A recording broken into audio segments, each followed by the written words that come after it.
This is Creepy and Geeky.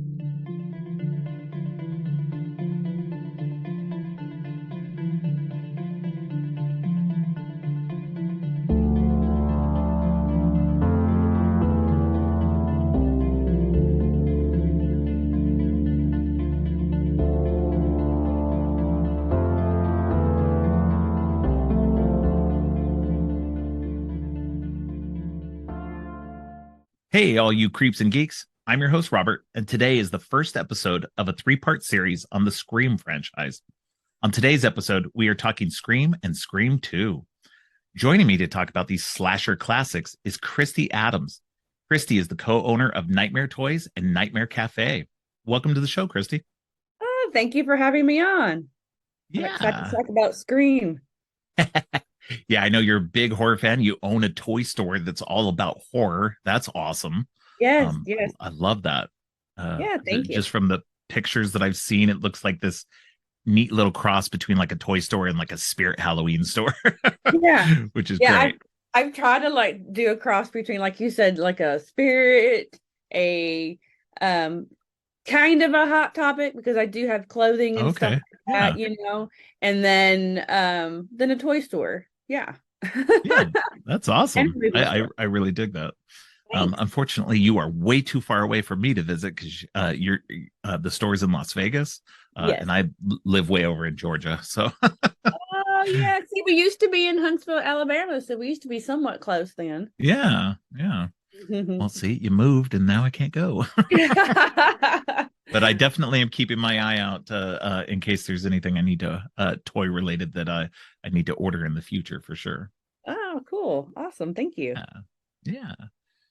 So this is a question I'm starting with just recently. And I wanted to kind of, a get to know you kind of thing for guests. And I wanted to find out what was your first horror movie? Do you remember? Okay, so honestly, the first scary thing that I watched that got me into it was Michael Jackson's Thriller video. Okay. Yeah, that's cool. After that, though, as far as a movie wise, though, my first memory is Nightmare on Elm Street Part 2. Okay. Not the first one, the second one I started. That's interesting. Yeah. Right. But there's pictures of me younger than that. I just don't remember, but I remember the pictures. There's pictures of me actually watching Jaws 3. Okay. And I think I was 3. Okay, yeah. Yeah. So I don't know if you want to call that horror, but there's that. So yeah. It's horror. It's horror. I mean, it's a quiet I do. Horror. I mean. Yeah. Yeah. Yeah, no, I like that's cool. Like obviously you're a child of the 80s like I am. And we grew up in the I think it's kind of like, to me, it's one of the golden ages of horror. People talk about it, in that way. We had a lot. I think when horror became more mainstream. Oh yes, definitely for everybody.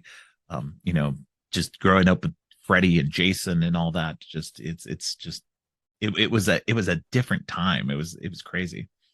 Yeah, I just love how things were filmed back then too. Yeah. I don't know, the 80s was great for all movies. 80s had so many movies on so many genres and levels. That was just fantastic. But yeah, love that. No, there's a series of documentaries called the In Search of Darkness series, and they're starting to branch out. They did it In Search of Tomorrow. The In Search of Darkness is all about 80s horror. In Search of Tomorrow, which is a new one that they put out, that's 80s sci-fi movies. Okay, so I did not know that. Oh, okay. Yeah.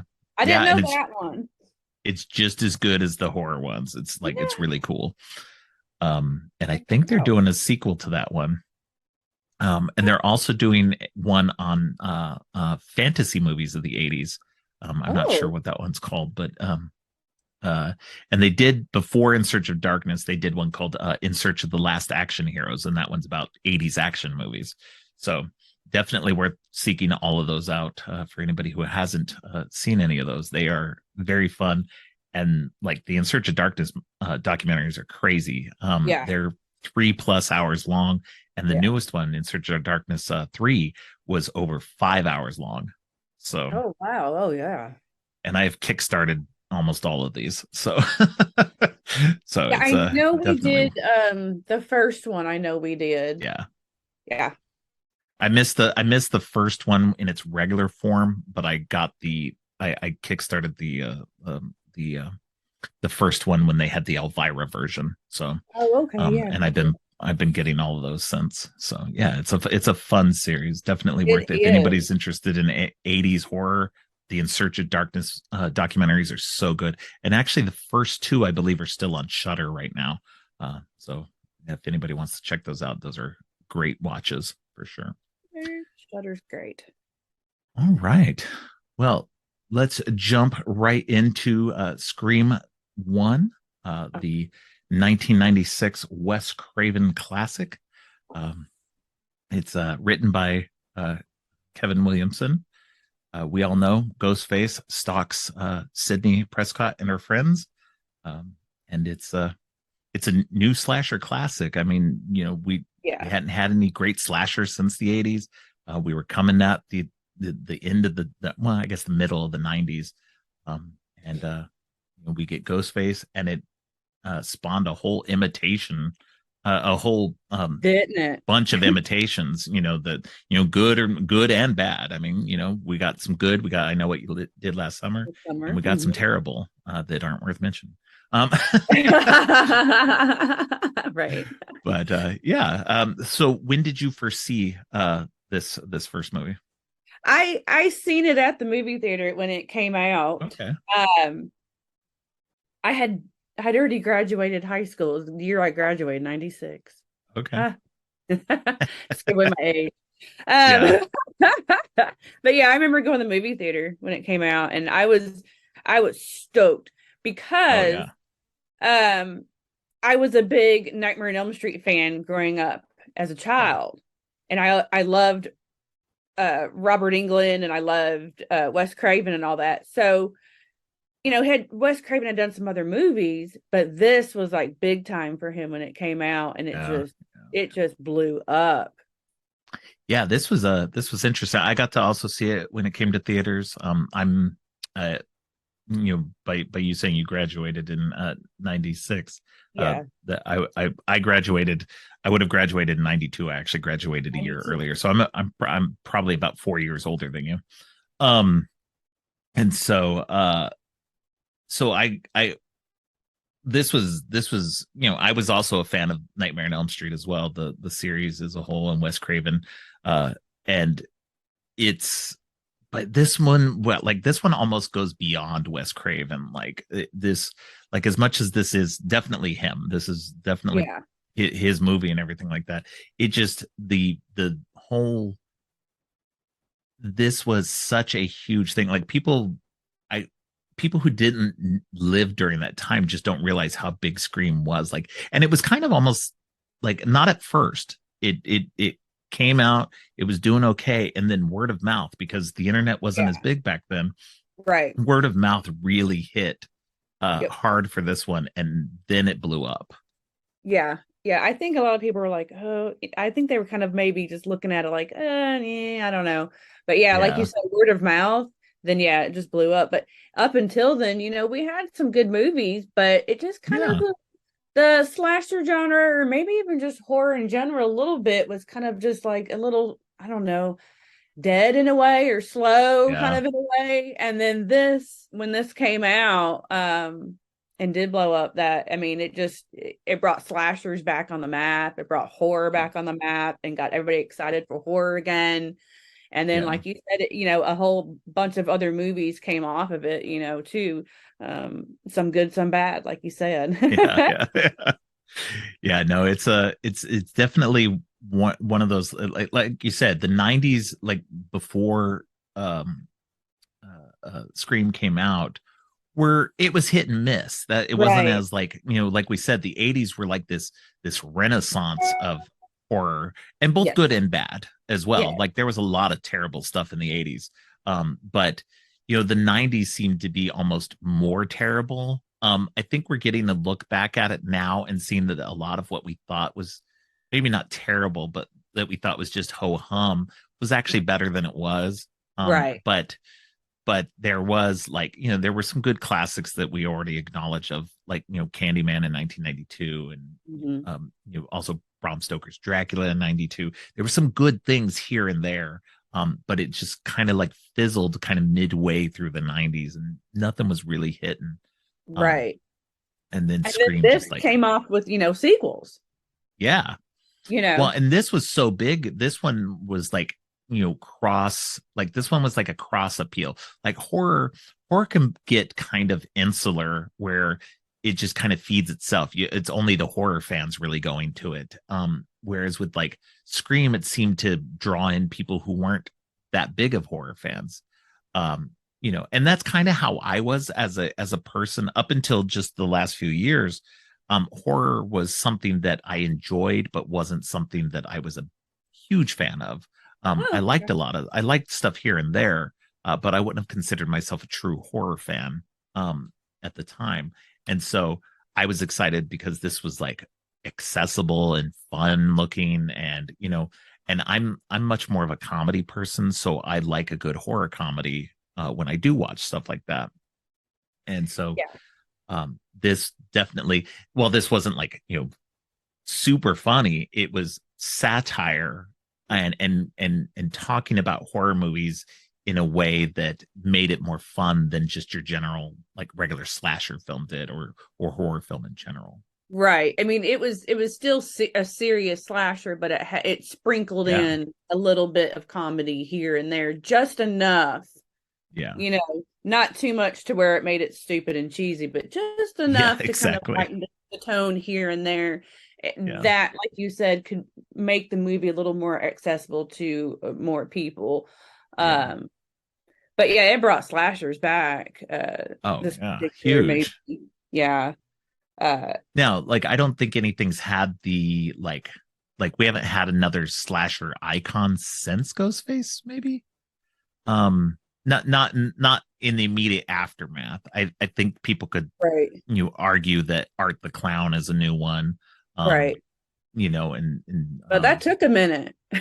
oh yeah, no, it Right, did. Like, it's been a while. Like when you think of the iconic slashers and you see them, like, people will do artwork of them and everything like that. You always think of, Leatherface, Michael Myers, Jason, Freddy, Chucky, and right. Ghostface. And that's kind of where it ends, is with Ghostface. Yeah. You don't really have anybody past that. No, you're right. So It gave us it's a new icon to love. oh yeah, and especially because you figure the last big icon was Chucky previous to that, and that was 88 when he appeared. So Yeah, it was another 8 years until we got somebody um you like do. that. And plus both Nightmare on Elm Street and Jason, uh Michael Myers, all of them kind of foundered in the 90s. They weren't really doing well.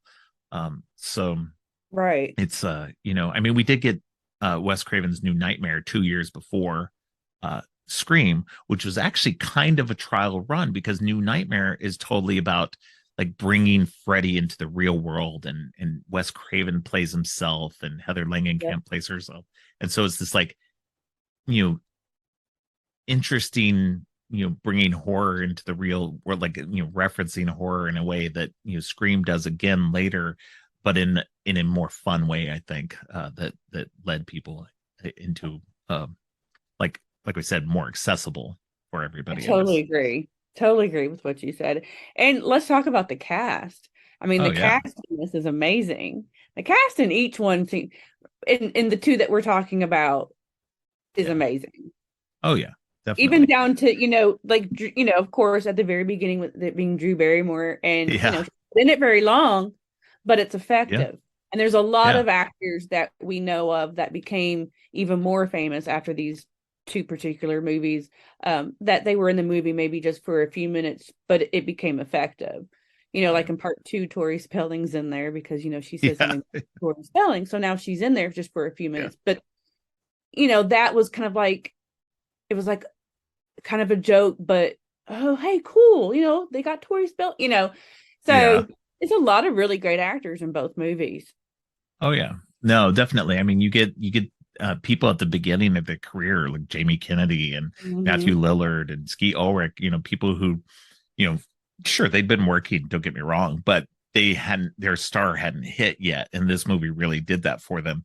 Oh, Um, definitely. Nev Campbell had already been around for a while. She'd been on Party of Five. She had been in The Craft. I believe The Craft came out the same year in '96, but it was earlier in the year. Year. Yeah, Um, I think so. and so and which also had Ski Ulrich in it, but he was in Yep. a minor role in that one. And so, you have this movie that helps raise these stars, and especially like somebody like Matthew Lillard, who I'm a big fan of. I've loved him since then. Going into Scooby Doo and everything. Oh Um, yeah. yeah. So, and I have a funny story about that too. Is that I met him at a con once here in Georgia. There's a small horror con that comes around, and he was one of the guests. And so I go up and I'm like, okay, I'm not going to talk to him about Scream or Scooby Doo. I'm not going to be one of those guys. Everybody talks about those. I want to talk to him about something else. And so I have him sign a picture of him as Stu from Scream. But then I say, he was in this movie. She's the Man. No, Oh, see, I did it wrong. I did it wrong. I still did it wrong. She's all that. she's all So that. Yeah, she's I all that. said she's the man to him though. Oh, did you? Yes, I did. And he's like, I Oh, don't know that movie. And I was just like, what? I was like, oh, she's all that. Oh, I'm so sorry. And he's like, just gently ribbing me and everything. And then oh, I was telling him, because he has this, funny dance sequence in She's All That, where he's dancing to this Rick James song. yeah. Uh, but I said, yeah, when you're dancing to, that James Brown song. So I got the song artist wrong too. And I was just like, oh my God, how can I mess this up twice? So Oh it was man. hilarious. Oh, He thought it was funny, yeah, gave me he's crap about awesome. it. Oh no, he's so cool. I got to He- see him at another horror con. And I actually got to I took a picture with him at this one, but I also got to take a picture with the Screamcast, as many of the Screamcast were there at this other con. oh, And awesome. Oh, good. yeah, it was with Nev Campbell, um Rose McAdams or Rose McGowan, um, uh, Matthew Lillard, David Arquette, and Jamie Kennedy. So I got a Nice. nice picture of that. I'll have to put that on social media when this episode drops.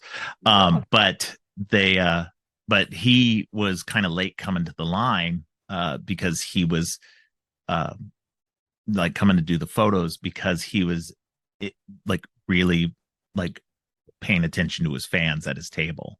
And so you can't hate on that as much as you want to get your picture with him. Like you can't hate that he's like enjoying interacting with his fans. Right. So and he's really good about that. Like I saw him um he gave like a Scooby-Doo picture to like a Shaggy picture to a little girl once, and it was just like the cutest thing. It was just like for free just because she liked him and everything. It was like the cutest thing. He's such a good guy. You And know that I've seen him do the same thing? I think he does it What? often. Yeah. What? I was at a supernatural convention here and he was there signing. That's funny. And Yeah. yeah, he did that. Oh, that's what a nice guy. Yeah. He's a genuinely nice guy. He seems to He really care about the is. fans and, Yeah. you know, gives them as much attention as possible. Yeah. He finally came over to do the picture. And meanwhile, he's just kind of like, high-fiving, the fans that are in line and stuff like that as he's, Yeah. going by and everything. So he's trying to like, hey, sorry, but I'm here. But yeah, no, he's a great guy. So, it's this cast was filled with so many great talented people that, and then Courtney Cox, like she's only a couple of years into Friends and, Mhm. playing a much different character. David Arquette, because we're getting these characters who are going to last a while, like Right. Gail and Dewey and everything. So it's really good, and that's what I like about this movie. Not that this series, not only just about the characters, and especially that the characters live and continue on, but there's this consistency to these movies that you don't get with a lot of other horror franchises because they Right. they jump around writers or directors and everything. And because Wes Craven and Kevin Williamson have been steering the boat this whole time, even into the new ones. Kevin Williamson is a producer on these new ones that, they're helping to keep it what it is. Keep that. There's that something tying them together. Yeah. There's something in all of them that ties them all together. So yeah, I'm excited to see this new one and killers and this new one. That's what I like about them too. They're kind of like who done it, like who is it? Kind of a movie. Yeah. And that's part two. Part two, I remember. Well, we're gonna watch. Well, we'll talk in a minute. But we'll talk about that in a minute. But especially with part two. Yeah.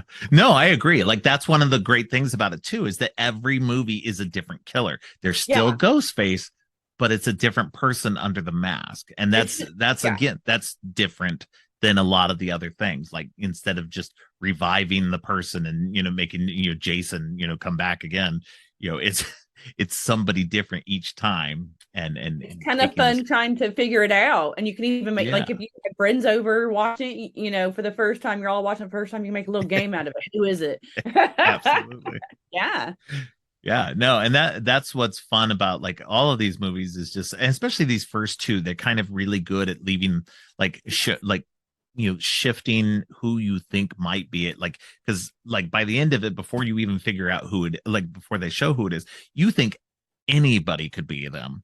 Like it could be any one of the people under the mask, and so you're just like, okay, who really is it? And so that's what I always liked about it too, is that mystery of who it really is. And it's kind of like, what's their motivation like this time? Mystery slasher comedy.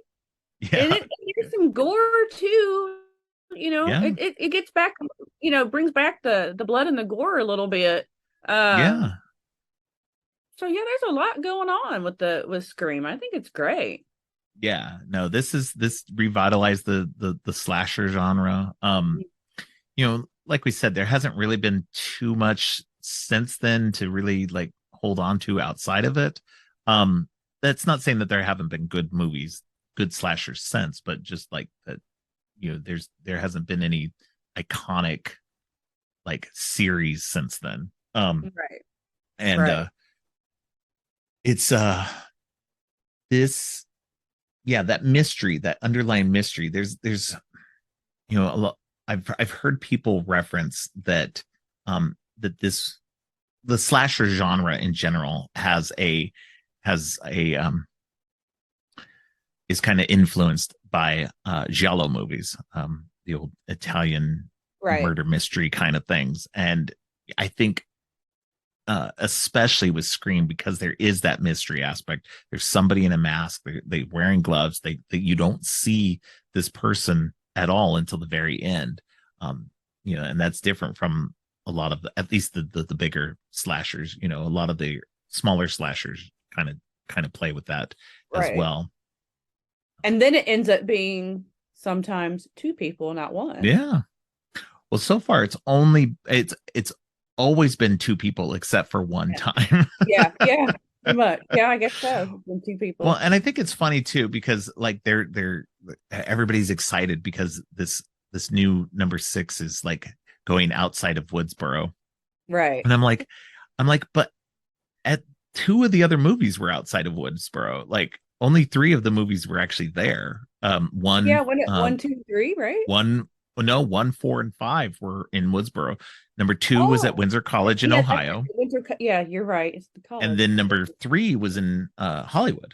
So you're right. Yeah. So so they've like they've actually the conflict. Sure, they've been in Woodsboro more than they haven't, but with this new movie, it's been about half and half. So hey, I'm good with it. Why not? Yeah. No, I think. Scary. Oh yeah, New York. This New York setting is going to be very cool. Ghostface to it. I mean, Ghostface goes to Manhattan. Yeah. But let's keep him out of space for now. We don't need him to go to space yet. Yeah, no, I know they tend to make everything in space nowadays. Right. Amityville in space. Yeah. Oh my gosh. Yeah. But yeah, the what they did with these, it's crazy because it revitalized in a way Wes Craven's career. Not that he was really ever all that gone, but Wes Craven's consistency is kind of up and down. He had, you know, definitely hit some cultural milestones with like Last House on the Left, and then, you know, kind of goes down for a little bit. He makes, you know, some okay-ish movies or whatever, but then, you know, he hits it out of the park with Nightmare on Elm Street, and then that spawns the franchise, and then he goes off and does, you know, other movies and such, but then comes roaring back with the Scream movies. And right. So that kind of like, you know, got him back big time. And then, you know, also started the career of Kevin Williamson, who went on to go do like Dawson's Creek and, you know, other TV shows. And he wrote the recent movie, co-wrote the recent movie on Peacock, Sick. So, which has a couple of kind of nods to a Scream there, here and there. Yeah. But yeah, it's the Scream franchise is probably, it's like my second favorite horror franchise and my favorite slasher franchise of all What's time. your first? The Evil Dead franchise is my first. Okay. Yeah, that's my big time one. I don't know why that one grabs me as much as it does. It's just the biggest one that it always has. But yeah, Scream though, when Scream hit, oh man, I was all in on that. Yeah, me too. Every movie since, I've just enjoyed. It got me excited again. Yeah. Oh yeah, definitely. Oh yeah. So, and you know, and then I cannot tell you how many Ghostface costumes and masks I've sold. I mean, wow. Yeah, I bet. Yeah.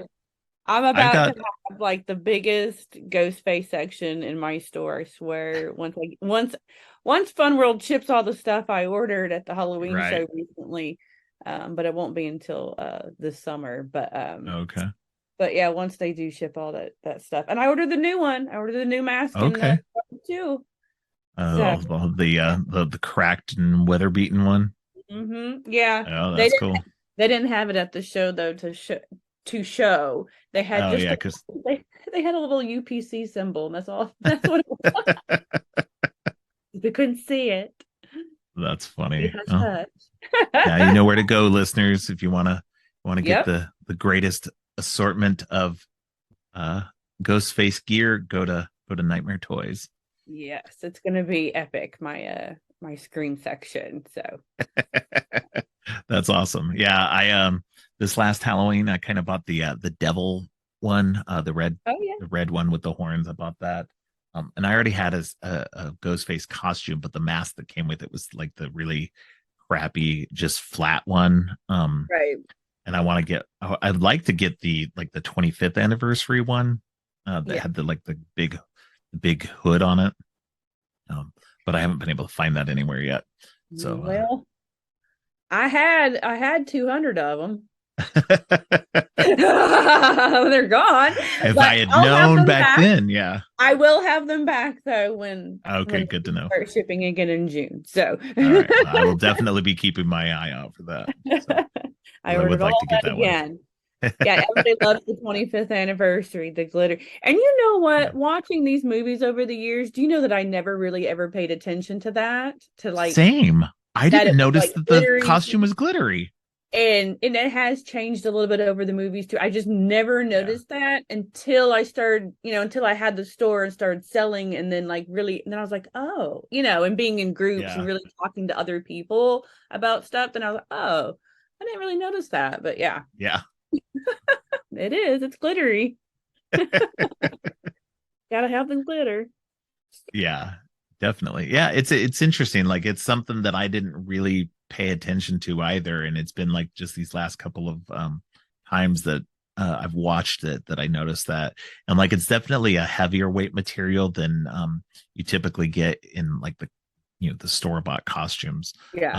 At least the lower tier versions, they're kind of lightweight and everything, but the one in the movies seemed to like have some good weight to them, not too heavy, but definitely a thickness to them that Yeah.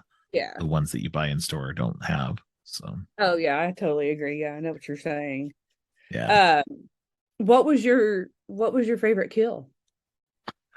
Of the first one, let me see. So we got, I mean, I'm probably just gonna have to go with the classic opening kill of Casey Becker, Drew Barrymore. That's Drew Barrymore at the time. You like she was the draw. She was the name star for that movie, and she gets killed right away. And you're like, what? Like Yeah, she's like the Marion Crane in Psycho. You lose your main character in the beginning. You're like, wait, what? She's not the main character? What's going on? right. She's not the final girl? So yeah, it's just a fun one because it's like one, you don't expect it. Two, like the game, the trivia game thing is Right. is interesting. It kind of sets the whole tone up in just that first part. Um, but It's pretty but I do gory. like yeah. I mean, that's what's interesting about the Scream movies. There's no nudity in these. No. And so they really reserve that R rating for the gore and the language. Yeah. So which is great. That's what you want to see in a horror movie, is like that good gore, and good practical effects. Which the Scream series seems to embrace more of the practical rather than digital effects. So And with your favorite kill too, I mean, that's another cool thing about these movies is always the beginning. You're yep. thinking that's the movie, these are the people, and then nope. Yeah. Yeah, I mean, exactly. everything happens like right off the bat with these movies, and then Oh yeah. a whole other set of more of other people. So that still keeps you guessing too. Who's actually going to be in the real whole movie, Right. and all of them. I mean, you get kills right off the bat when the movies Yeah. just start. So Oh I yeah. like about these movies. There's nothing drawn out. Yeah. Yeah. There's stuff going What's on at the what's your very. favorite kill of the first movie? I'm gonna go with the Rose McGowan with the garage Yep, door. that was my second. Yep. Yep. Yeah, Yeah. that was just, I don't know, that was just an effective one. It's Just really brutal too. cool. Yeah. Yeah. Yeah, that Yeah. was interesting. And I like Rose McGowan too, so Same. Yeah. but Yeah, yeah, she's great in this movie. Yeah. yeah. Again, a fantastic cast. Oh yeah. It's stellar. It's full of great actors, great characters. Well written. Just everything is just so good across the board. Spoiler alert for everybody: Billy and Stu being the killers at the end. Again, you don't really suspect them. You should, because Right. the way they are throughout the whole movie. And looking back on it, you can kind of see the little breadcrumbs that are there. But um, it's just a fun movie, and I will maintain that Stu Macher is coming back at some point in one of these damn sequels. He's coming back. Yeah. I I'm was one of saying the those, same man. thing. I was saying the same thing. We shall see. Yeah, exactly. Yeah, I mean, they may never do it. They may just say he's dead forever, and that's fine. But I'd like to think that he's kind of pulling the strings around somewhere. Yeah, me too. Yeah, that'd be fun to have him come back. Or Yes, maybe definitely. Deputy Dewey. Maybe he really isn't dead. I don't Oh know. man. All right. Let's not get into that one. I know. That's funny. But yeah. Well, let's go ahead and jump into number two, Okay. which picks up like 2 years later, which is interesting because it's literally only a year later that the movie came out. But they Right. jump ahead 2 years. Sydney's at Windsor College in Ohio now, and the new Stab movie based on the events of the first movie is coming out, Right. which, as you mentioned earlier, stars Tori Spelling as Sydney, um, which was a funny line in the first movie about how, oh, knowing my luck, that's who would play me is Tori Spelling, and then that's who ends up playing her in the movie. Yep. That's what I like most about the franchise is um this weird thing where they take the murders and they make them into movies, and they're just continuing this weird little this horror movie franchise. Movie in a movie. Yeah, Yeah. and it just kind of like circles back around and keeps being a part of the whole narrative of the series, is how Yeah. these murders, like the horror movies, influenced like Billy and Stu, and then in turn that they created these new movies that are now influencing other people, and so it's just this whole weird cycle of meta textualness to everything that is just a fun part of the whole series to me. Yeah, I agree with that, because then you're watching, you're like, well, now I want to watch the stab movie, Yeah, you know. yeah. But how crazy is this, going back to products? Now there's products, with the green Yeah, face related to the stab movies yeah, in the movie. yeah, So yeah. So yeah, now we've got this whole other layer of it that is just like exactly. in the real world now. It's just Exactly. it's gotten crazy, and that's just speaks to how good the Scream franchise is as a whole. Is that not only do we enjoy the movies, but we also enjoy the in universe fake movie about the events that we already have seen. Yeah, it's so crazy. Yeah. Yeah. That's just another fun part of the Oh yeah. series. Yeah. And this And it's part two, go ahead. it's a great sequel to part Oh yeah. one. Obviously, yeah, yeah, she's going to be in college now, and to have it from high school to college, kind of flip Yeah. flop like that, and then another fantastic cast with more people that's been in all kinds of other famous shows or movies Yeah. within the 90s and early 2000s. So uh yeah, another fantastic cast with this one. Oh yeah. No, definitely. I mean, we got, Sarah Michelle Gellar. She had just started on Buffy earlier that year in 97. And now she's, one of the co-stars of this. You got Jerry O'Connell, who has been a child actor and grown into adulthood, and eventually goes into other movies, like he's in like the Piranha remake, and um But it wasn't it just though, like, wasn't this movie though? Because I remember like not really seeing Jerry O'Connell since Stand By Me. And then I feel like I remember when this came out and we all realized that, oh my God, that's the kid from Stand By Me. well, he'd been in stuff in between. I know he'd been in a few shows, TV shows in between, but yeah, he hadn't Right. But I like, don't think it really gave him such a name like him being yeah, in Scream 2, though. Then it gave him a yeah, name. Then after Scream 2, he's been in tons of stuff. yeah, exactly, yeah, yeah. No, I and and this is the Timothy Oliphant's big Yeah. first movie, and then he goes on to do lots of good stuff within the next 10 years. He's on Crazy. Deadwood and everything. So and I liked him from the jump. I his look and his character were just Me like too. crazy, and so but yeah, this one, so number two is a lot of people's favorite, sometimes even more above one. Number one is my favorite of all of them, just because it starts everything. It's such a Me great too. classic movie in general. Number two has always been at the bottom for me, in terms of any of the other sequels, Oh, um, okay. only because and I'm always good with the hot takes and everything like that, because I know so many people love number two, but I feel like number two comes off being very much a similar vibe to the first one. It's set, she's still in school, Yeah. she's got the boyfriend, and we suspect it's the boyfriend, and of course it's not the boyfriend this time, but But I think in the she's original kind of draft it was suspecting it supposed to though. be the boyfriend. Yeah. But And in throughout the the movie, I she's kind of thinking that though. yeah, and so it's um this whole kind of same vibe to me that kind of put me off of it. Not that I didn't like it. I've always loved the movie. I think number two is great.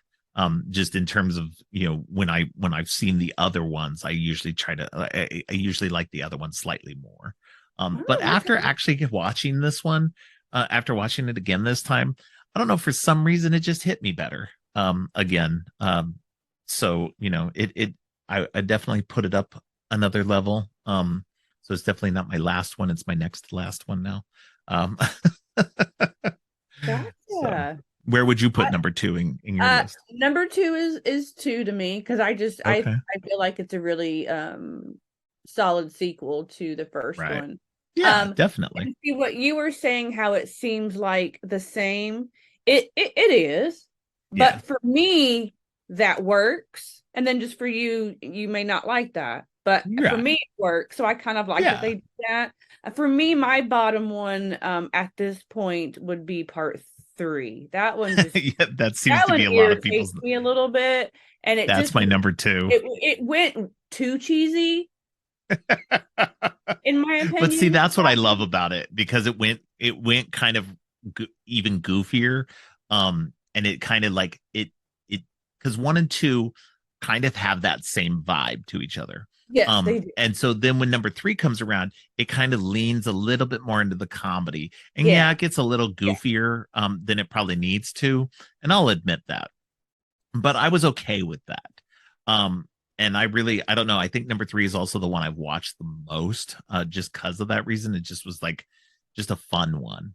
It still was serious when it needed to be serious, and yeah. Oh then yeah, and just definitely. and so I don't want to get into too much number three because I want to talk Right, right, another episode about it. But right. yeah, but for sure, and I totally understand people not liking number three. I get it. It's the weird one that's too funny and takes a little too many liberties with it. Um, but it's but yeah, number two is always that one for me that, just like I said, because it felt too much like number one, that it just kind of, like, I liked it. Don't get me wrong. Like, it's always been, I love the Scream franchise as a whole, that every movie is great to me. So far. I've loved Yeah. Oh yeah, every one of definitely. them. Just whenever I put them in a top five list at this point, it's like, okay, it goes down the bottom. But I will put it up to number four after watching it this time.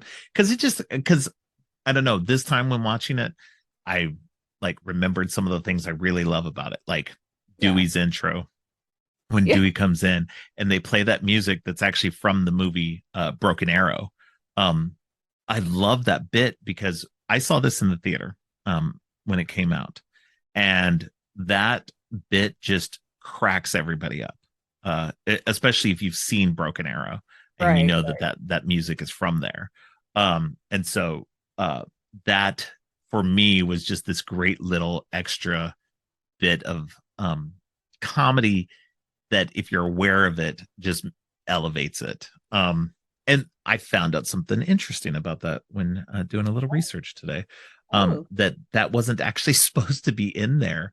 That was done as like a temp track, that they just put in the movie, and then when they showed it to audiences, like the test audiences, it got a big response, and so they ended up leaving it in there after all. Did not So know that. Fun yeah, fact for today.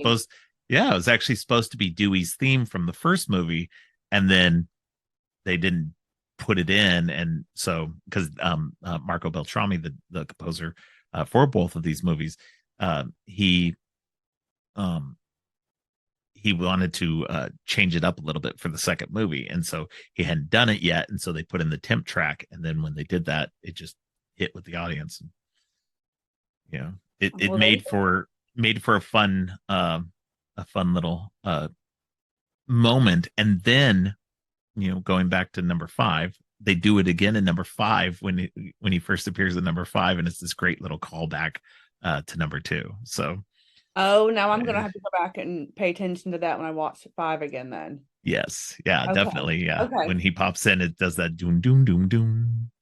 Okay. Oh, So all right. yeah, Yeah. Oh, yeah, okay. it's I great. didn't pay attention to But that yeah, one. so that moment, I think there's a lot that I do like about this movie. um and it's not terrible, like, not by any means. I've never thought it was a terrible movie, but it just, the like watch it, like seeing that part, it's just kind of one of those things where yes, it's samey, but there's just enough differences like this time that like I don't know, I guess I was enjoying it a lot more than I had Yeah. uh you know before. So Well, this one I even with thought it being same. what I was saying earlier, I thought this one kind of had you really guessing on who it was. Like I Yeah. remember when I did watch it for the first time, I was completely confused. I thought I figured it out, and I was like, well, no, maybe not. Like I was really confused with this one on who the killer Yeah. was. The first one I remember watching, I kind of figured it out a little bit, but the second Yeah. one I couldn't figure it out. And then when they revealed it, you know, I figured it out one of the killers, but the lady killer was the one that was like, oh, hey, you Yeah. know, I Yeah. don't want to ruin it for people who haven't watched it. No, Anyway. no, this my Okay. podcast is all spoilers, so it's all good. Oh, okay. So Okay. So, yeah. Lori Metcalf, Yeah. her, which was fantastic to see her in this because I had always watched her on Roseanne. On And I'm Roseanne, like, yeah. oh, then I'm like, oh, wow, she's in a horror movie, so that was exciting to me. And then her being the killer, that was so Yeah. exciting to me. I loved that for myself. I was a big Roseanne fan. So that reveal was really cool to me that it was her Yeah. because I didn't know.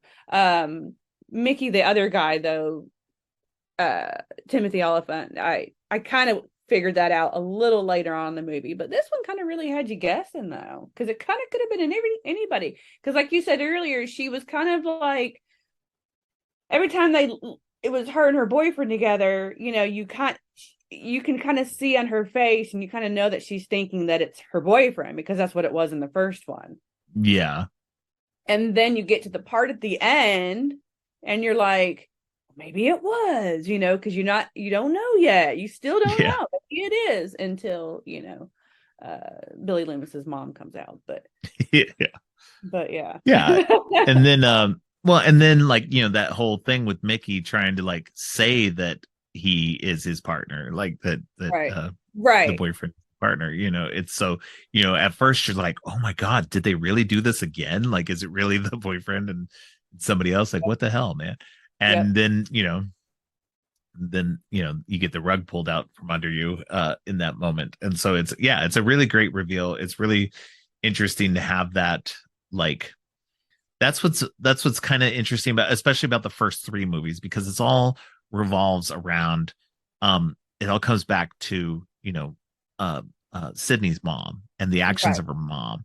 And that was Right. something that I thought of earlier today, is like we've always talked about, like, um kind of in literature and stuff like that, you're always talk about the sins of the father and everything, and how that affects children and everything else like that. But in this franchise, it's the sins of the mother, Mm. that really kind of sets everything into motion.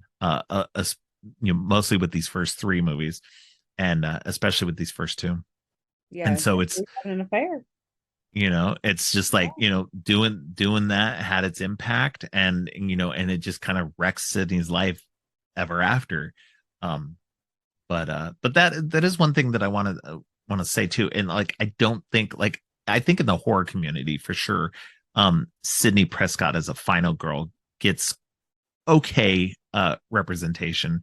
But I think that she is still one of those characters that when we talk about final girls, she doesn't get mentioned as much as I think she should. You um are correct on that now that you're saying it. Yeah. Yeah, you're yeah, I right. mean, she is capable. I mean, she fights off and wins against these people every Yeah. time. Yeah, she does. Um Yeah, and she's she definitely a doesn't, final girl. yeah. And especially for somebody like, that doesn't have any extra skills or anything like that. She's just her. She's just a girl, and she's just like kicking ass. And so Right. that's what makes it awesome. So in terms of all the final girls and all the slasher movies we've ever seen, and she lives, and she lives throughout the whole series. And that's what's great too, is that she never, it's not like where she lives in one movie and then she gets killed off in another one, like Right. we've seen in other franchises. So it's like, it's great to see this character get to continue down, even though it's like, okay, how many people can terrorize this girl before, she's just had it. So Everybody seems connected to Sydney in some way. exactly. Yeah. But yeah, it's but yeah, no, I wanted to definitely, give her props. And I'm not the hugest Nev Campbell as an actress fan. I she's a great person and Yeah. everything. Like I love her in the Scream movies. Yeah. And I think she's great in The Craft.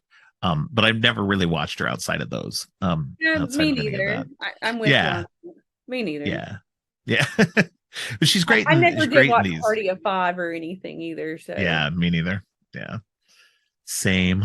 I But agree. yeah, no, I think she's really good in these. And I think that, the again, like you said, this has got a great cast. We got early roles with like Portia de Rossi and Rebecca Gayheart. Heather Playing these Graham. two. Yeah, yeah, Heather Graham, yeah, in the Casey Becker role that Drew Barrymore in the Stab movie. And then yeah, it's just we get Jada Pinkett in the very beginning. She's Yeah. the Casey Becker of this one. The name star that's bringing people in that that gets Yeah. killed off in the beginning, which is great. It's something that I think is that they haven't really played into yet, and that's something that I really want them to do in the future with the series. Is that because of these Stab movies, it's created this this ghost face character in their world as well, that Right. in our world, people dress up in these Halloween costumes, and we just have fun being it. But in that world, obviously people have loved these Stab movies. They dress up as Ghostface, and some of them go kill. But I feel like we'd have more in that world, like that there would be more people killing. You'd have more Ghostface killings Yeah. happening around the world, let Like a alone little just around the cult. United States. And yeah, exactly, like a cult. And that's how that's what I've always like wanted, at least with these last few, is that I really want like a Ghostface cult, like just like this group of people who like talk to each other online or whatever, and just like they're just killing randomly, so. And that You because that would who be knows what they do with what. this new one. They might do that with this new one. We don't know. That's my hope. That's fingers crossed. That's what I'm hoping on. Because I think that's having that influence out there. Would eventually that something like that might happen. You'd have a lot more copycats. That Right. wouldn't be targeting Sydney or anybody connected to her. They'd be more interested in killing whoever they're near. And so you'd have more of these kind of killings happening. So it's something that I always thought, like, especially like, I think that would be a great angle for Gail to have in there, is like, she's finding out about all these different Ghostface killings around the world that aren't connected to Sydney or any of them or whatever, and like what do they do, so. Isn't it fun? Like in every movie that Gail's in, it's like, what's her hairstyle going to be this time? Right, right. Yeah, Just yeah, such this a one with different the look in red every streaks. Yeah. every single movie. But I do like her look in part two the best. I like Yeah. the short hair with the red streaks. I thought that was Yeah, nice. I think it's funny too, because like most of the main characters all kind of have like like at least the three main characters, Gail, Dewey, and Sydney, they all kind of have this like reddish hair in this one. Yeah. So it was an interesting choice by the hair and makeup crew. Yeah. So What was your favorite yeah. kill in this one? Oh, let's see. I'm trying to think. So we got two in the beginning. Got Cece. I think I'll have to go with Cece. Um, just because, one, it was Sarah Michelle Gellar. And she's popular Buffy actress at the time. And everything, seeing her in a different role. And that And she and just there's did a like what you did last summer too, at the same time as doing Scream 2. And it was like yeah, almost the same exact role. yeah, Almost the yeah, same exact thing too. yeah. And so there's a funny part, like when you watch it on the DVD, it's like after the DVD they corrected it, but on the DVD version, when she gets thrown off the balcony, Mhm. um, there in the background, in one little shot, you see a guy's head pop up over the balcony, um, just for like a quick second. And it's like, because the balcony's not really that high, at least from that, like, or maybe somebody's like on a platform or something. But Right. so this guy who's not supposed to be in the shot, his head pops up over that. They've later corrected it on Blu-ray and digital and stuff, and so it's now you can't see it. And apparently they've just put like a black box right there, and it kind of blends in. I Um, watched it on DVD. I have the DVD. I didn't see it. Oh my God, I didn't even pay attention to that. Now I'm gonna have to pay attention to that now that you said it. yeah, definitely go back and check that out. And yeah, Oh, it's a neat little blooper that didn't I that love made little it in bloopers. made it on the DVD. But yeah.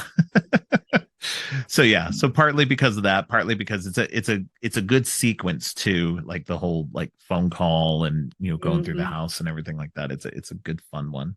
What's your favorite? Mine would be the first kill at the movie theater with Omar. Okay. Yeah. I like that one. That one's kind Yeah. of it's the first one, and that one is kind of funny because he kind of gets him in a good spot, and then he's in the Yeah. bathroom, and the knife comes through, and it's just that whole scene is just like kind of freaky. And then you're kind of like after watching the movie, you're kind of like going in the bathroom, going looking around, going, okay, you know, Like I'm not putting my ear up to the right? stall wall if I hear something Exactly. weird. Oh man, that I mean, it's just yeah. So that Yeah. one that would be. I think that one was interesting too because now that I've kind of delved deeper into horror movies and stuff, that sequence kind of reminds me of just in the terms of the person who's the killer in that moment. They're talking real quietly and they're like, "Sorry, mommy," blah blah blah. Um, Mm. and so that kind of reminded me a little bit of the caller from Black Christmas. So that Oh just in yeah. that creepy vibe of making these weird sounds and these weird words and stuff like that to kind of draw somebody in. So I do have a question about these movies. So whenever these girls pick up the phone mm-hmm. and it's Ghostface, why do they keep talking? Because Yeah, if they hung I up, the movie would be over. I know. It's like I'm just sitting there casually talking to these people, like Sarah Michelle Gellar does. She's just sitting there Yeah. casually talking to some stranger. It's like Oh man, like okay. she's like telling them her name and like Yeah. telling her where she's at, like telling him where Yep. she's at and everything like that. I'm like, She why did are it. you talking so much? Like, why are you giving up all this information? Yeah, seeing it in today's light, like back then, I don't think it was probably as like, problematic, but Right. it But was, now, but it wasn't. But now, like, yeah. Nowadays, I'd just be like, ooh, girl, why are you doing that? Don't do yeah. that. Like, so yeah, but yeah, no, these movies are a lot of fun. They I love this franchise. I really do. It's so good. I It's can't my say enough daughter's good about them. favorite. Oh yeah, yeah, Yeah, it's that's her cool. favorite. She absolutely loves Ghostface and the Scream franchise. So Oh yeah, no, they're definitely awesome ones. What is your favorite horror franchise? um so that flip-flops. Again, as I was a kid, my favorite was Nightmare on Elm Street. So I Oh yeah, still, yeah. I still love that. But the Saw series, when Saw came Okay, out, that's a whole other podcast. But when Saw came out, that just did a whole new thing, for horror movies too. And I just love that series. I love okay. the traps and stuff are always really interesting in each one. And I'll be doing some episodes on that series later on in the year, so oh, I'll cool, have to yeah, get you to come back on that. yeah, yeah. And I think there's another one coming out, I There believe. is. Yep, yep. Yeah. That's why it's going to be timed for when the new one comes out. So Okay, cool. yeah, I would love to come back and do some as is Saw. this series. And this Scream series is timed to be out around the same time as the new Scream movie comes out. So Awesome. Yeah. All right. Is there anything else you want to say about either of these two movies that we didn't get to talk about? I think that's really about it. I know I'm excited. We have Days of the Dead here coming up in next month here in Las Vegas, and Rose McGowan's going to be there, and I've never met her yet, so she's someone in the Scream movies. I'm excited to finally meet. Yeah, that's awesome. Have you ever met? Yeah, I just saw you. Rose? I just for the picture that I got with Okay. them, like, so it was like, I didn't really get to talk to her or anything, but I did get a picture with her. So Awesome. Yeah, I haven't met her yet, so I'm excited. yeah, I think the only main cast member from the first one that I haven't been in the vicinity of was Skeet Ulrich. And Courtney Cox, of course. I've met I haven't gotten Courtney. I haven't like met Courtney at her booth or anything like that. Her line's always way too long and I don't have time because I'm usually working. Right. But I was in the elevator with her though. Oh, okay. Yep, we were in the elevator together and that was interesting. She's only a little bit taller than me. I thought she was taller than what she is. Yeah. I have met Skeet though. Yeah, that's a handsome man. Yeah. Yeah. And I know Roger Jackson's been at Days of the Dead here in Georgia, but I haven't met him. I had him at the store. That was that was a great signing. Roger and his wife are amazing people, very sweet, very nice people. And the signing I had was just packed out. It was a long line, so it was a good one. Oh, I bet. Yeah. And I do sell some of the merch online on Nightmare Toys. I still have some Ghostface Toonie Terrors signed by Roger Jackson sale. So just thought I'd put that in there. Yeah. So let people know where they can find you and plug whatever you want, your store, your cafe, all that. You can find Nightmare Toys on all social media, Facebook, Instagram, Twitter, TikTok, YouTube. We also have a podcast, the Nightmare Podcast as well. And then nightmaretoys.com. You can go on there online and order if you don't live here in Vegas, or if you live here in Vegas, you're coming out to Vegas, come see us in the store. We also have our restaurant, Nightmare Cafe. It's right next door, so you can eat, drink, and shop in one spot. And you can find Nightmare Cafe on all social media too. Nightmare Cafe LV is what it goes by on Instagram and Facebook and Twitter and all that. And then myself, Nightmare Kristy. You can find myself. I'm under Nightmare Kristy on everything. And that's Instagram, Twitter, and then I have an OnlyFans, Lowell Fans, and mini vids. So yep, awesome. That's it. Right. Well, I appreciate you coming on. I definitely enjoyed this, and I'll have to get you back definitely for the Saw series. I would love to do that. Thank you for having me on. I appreciate it. Yeah, I was glad to have you. No, it was tons of fun. Yes, definitely. Thanks again to Kristy for joining me. Next episode, Amber Knapp returns to talk all about Scream 3 and 4. Thanks for listening. If you liked what you heard, make sure to subscribe on your favorite podcast app or at creepyandgeeky.com. You can follow the podcast on social media at Creepy and Geeky on both Twitter and Instagram. If you'd like to follow me, I'm Geek Thulu on Twitter and geek.thulu on Instagram. You can support the podcast by ordering teas and more from our TeePublic page. All of the links are in the show notes. Finally, don't forget, stay creepy.